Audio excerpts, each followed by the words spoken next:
नमस्कार, बहुत बहुत स्वागत आप सभी का एपेक्स न्यूज की इस विशेष पेशकश में। आपके साथ मैं हूं ऐश्वर्या। सावन का महीना आ गया है और आखिरकार यूपी में बारिश का इंतजार खत्म हुआ है, लेकिन कई राज्य ऐसे हैं जो बारिश का दंश झेल रहे हैं। महाराष्ट्र, गुजरात, तेलंगाना, हिमाचल और जम्मू कश्मीर सहित 25 राज्यों में बारिश का कहर जारी है। तो आइए देखते हैं एपेक्स न्यूज इंडिया की ये विशेष रिपोर्ट।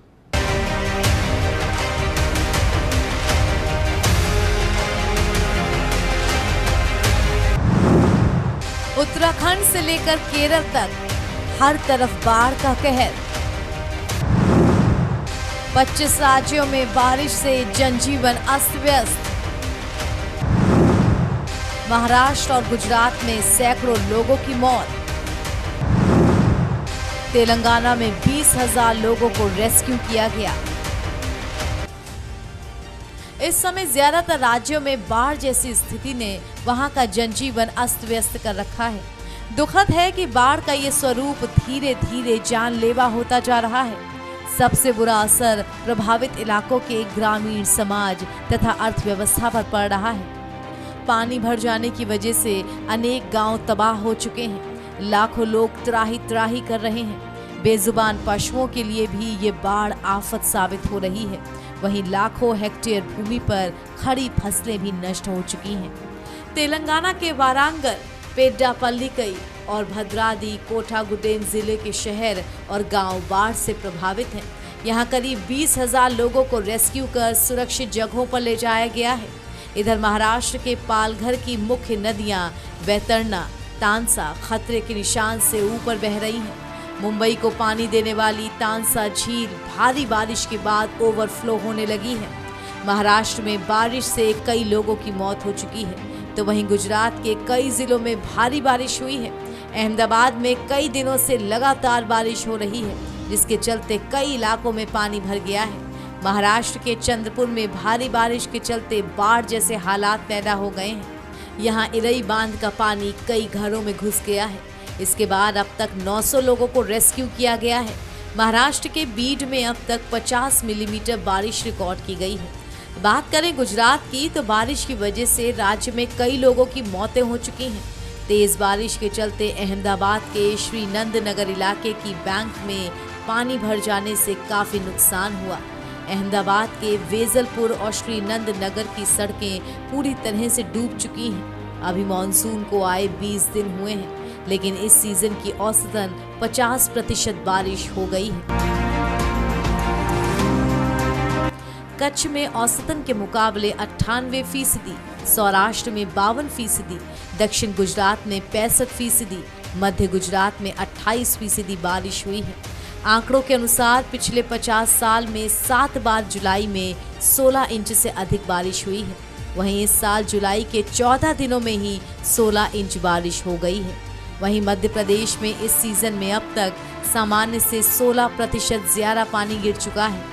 आमतौर पर 10.5 इंच पानी गिरना था, लेकिन 12 इंच से ज्यादा बारिश हो चुकी है। सावन के पहले दिन सिर्फ छिंदवाड़ा में सबसे ज्यादा 2 इंच बारिश हुई। इसके अलावा भोपाल सहित बाकी जिलों में हल्की बारिश हुई। अब राजस्थान के हालात पे भी नजर डाल लेते हैं। झालावाड़ में 140 सेंटीमीटर बारिश हुई है। भोपाल सहित कई इलाकों में भारी बरसात हुई है। उधर तेलंगाना में भी भारी बारिश के चलते राज्य के भद्राद्री, कोठागुडेम और अन्य जिले पानी से भर गए हैं। राज्य में 20,000 से अधिक लोगों को राहत शिविरों में भेजा गया है। मौजूदा समय में नदियों के उफान पर बहने के कारण लाखों लोगों का जनजीवन प्रभावित हो गया है। रेल की पटरियों और सड़कों पर पानी भर जाने से कई जगह यातायात व्यवस्था पूरी तरीके से ठप हो चुकी है, जबकि मूसलाधार बारिश की वजह से संचार व्यवस्था भी बाधित हुई है। एनडीआरएफ की कई टीम्स तत्काल सहायता के लिए उपलब्ध कराई जा रही हैं, ताकि लोगों को सुरक्षित स्थानों पर ले जाया जा सके। बाढ़ में एक तरफ लोगों के समक्ष सुरक्षित स्थानों पर जाकर अपने जीवन को बचाने की चुनौती होती है, वहीं इसके पश्चात प्रभावित आबादी के बीच भोजन, पेयजल और दवा जैसी मूलभूत सुविधाओं को प्राप्त करने के लिए एक कश्मकश बढ़ चुकी होती है। भारत में बाढ़ की विभीषिका से प्रतिवर्ष लाखों लोग हताहत होते हैं। इसके अलावा इस आपदा से बड़े पैमाने पर जान माल की हानि भी होती है। गंगा, ब्रह्मपुत्र, कोसी, महानंदा, दामोदर, हुगली, गंडक, कावेरी, कृष्णा, सतलज आदि नदियां देश में बाढ़ का कारण बन रही हैं। ये सारी नदियां प्रायः हर साल तबाही लाकर अनगिनत परिवारों की जिंदगी सूनी कर देती हैं। बाढ़ प्रभावित इलाकों में रहने वाली आबादी तो हर साल इस डर के साए में ही अपना जीवन व्यतीत करती है। देश में लगभग 400 लाख हेक्टेयर क्षेत्र बाढ़ के खतरे वाला है, जिसमें से प्रतिवर्ष औसतन 77 लाख हेक्टेयर क्षेत्र बाढ़ से प्रभावित होता है। हर साल लगभग 35 लाख हेक्टेयर क्षेत्र की फसलें नष्ट हो जाती हैं। योजना आयोग के अनुमान के अनुसार देश में प्रतिवर्ष औसतन 1449 लोग बाढ़ के कारण मारे जाते हैं, जबकि इस वजह से फसलों, मकानों, मवेशियों तथा व्यक्तिगत सार्वजनिक संपत्तियों का बड़े पैमाने पर नुकसान होता है। गौरतलब है कि देश के किसी भी हिस्से में जब भी बाढ़ आती है तो हमारे सामने नदियों की मंद पड़ी गति का प्रश्न खड़ा हो जाता है। दरअसल देश में 12मासी नदियों के साथ साथ बरसाती नदियां भी प्रदूषण की मानक रेखा से ऊपर बह रही हैं। गाद मलबे की अधिकता होने के कारण नदियों की प्राकृतिक गति सुस्त पड़ गई है। ऐसे में हल्की बारिश होने पर भी नदियां जल संग्रहण नहीं कर पाती और बाढ़ के फैलाव का सबसे बड़ा कारण बन जाती हैं। केंद्रीय प्रदूषण नियंत्रण बोर्ड की रिपोर्ट की माने तो देश की 445 नदियों में से 275 नदियां अभी भी प्रदूषित हैं।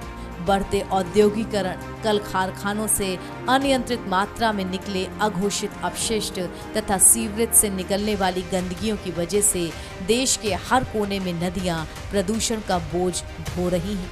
ऐसे में लगता है कि सरकार की नदी जोड़ो परियोजना भी निरर्थक साबित होगी, क्योंकि गाद मलबों की अधिकता की वजह से नदियां सतत रूप से न तो प्रवाहित हो पा रही हैं और न ही उनमें अब जल धारण करने की क्षमता शेष है।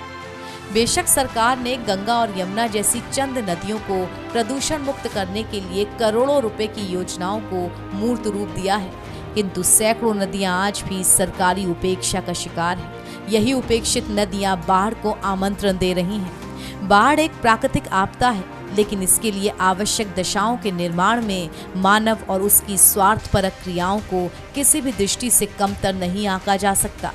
दरअसल ये सब नतीजा है विकास के उस आधुनिक दृष्टिकोण का, जिसके तहत मानव प्रकृति को अपना मित्र समझने की बजाय गुलाम समझ रहा है। वनों की अधिकता मृदा को जकड़े रखती है। कृषि तथा औद्योगिक आवश्यकताओं की पूर्ति की खातिर जंगलों का बड़े पैमाने पर सफाया हो रहा है। ऐसे में भू क्षेत्र बाढ़ के जल को रोके रखने में अक्षम होता है। नतीजा तबाही आती है। वर्षा के आगमन से पूर्व जल स्रोतों से गादों की सफाई हो जानी चाहिए। लाखों तालाब तथा डोभा का निर्माण कराए जाने के साथ लोगों को वर्षा जल संग्रहण के लिए जागरूक किया जाना चाहिए, लेकिन ये सब नहीं किया गया और इसका नतीजा हमारे सामने है। बाढ़ आने पर चर्चाओं और चिंतन का दौर शुरू हो जाता है, लेकिन बाढ़ का पानी जैसे जैसे कम होता जाता है, पर्यावरण संरक्षण का मुद्दा भी गौण होने लगता है।